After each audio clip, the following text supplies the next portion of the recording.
Alright, on this 2010 Honda CR-V, customer had their AC system filled up by a shop and it's not cooling right. And they came to this other shop and they called me in.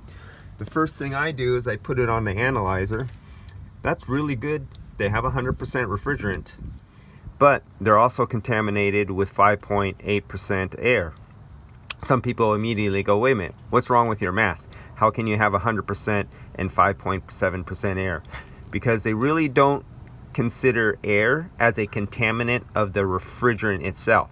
Now, if it was 134RA mixed with R22, the R22 would be a contaminant of the R134 refrigerant. They consider that a contaminant. Air is actually easily removed during processing. That is not a contaminant. But it is a contaminant in the way it usually has moisture in it and it raises your head pressure. That will cause problems. So anytime I see nears, you got almost 6% air content mixed with the refrigerant, and that lets me know the level of the shop who last worked on this vehicle. Somebody not to be trusted, and poor maintenance procedures and recharging procedures. So I'll go along. I did not find no visible leaks or anything like that, so it's not like they charged a gross leaker or anything like that.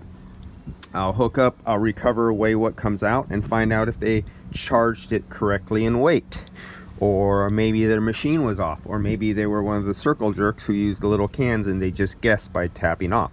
That part I don't know, but I will ask the customer what shop last worked on this vehicle and let him know. Whoever worked on his vehicle, I will do a printout for him. Actually, let's hit print, and I'll do a printout of him to this so he can take it back and go get his money back. If I find out it's just a contaminated refrigerant with air and under or overcharged by somebody who's charging air conditioning, not performing correct procedures, or having accurate equipment. All right, I'll see you guys on the next one. Let's find out what happens to this after I do the recovery and recharge. And I come across this daily. This is part of my daily thing, is being called into shops with a customer who's already been back to the shop 2 or 3 times, or maybe multiple times, and always finding this kind of thing: air in the system, undercharged or overcharged. It's usually the can jerk off guys, or the guys with machines that are not maintained and they're so old and inaccurate that they don't charge correctly. The air purging system isn't working anymore. They've never changed the filter dryers on them, so their recycled refrigerant is just so wet it's saturated with moisture. Everyday common thing all around, all 50 states, all around the world. There's no training required.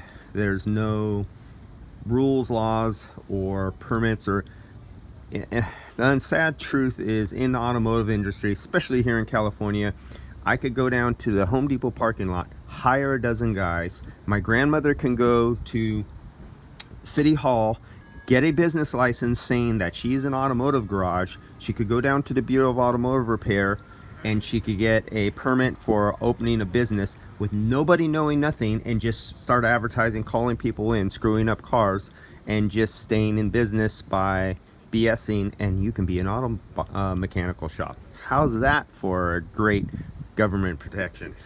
All right, guys, I'll see you. Let's see what happens.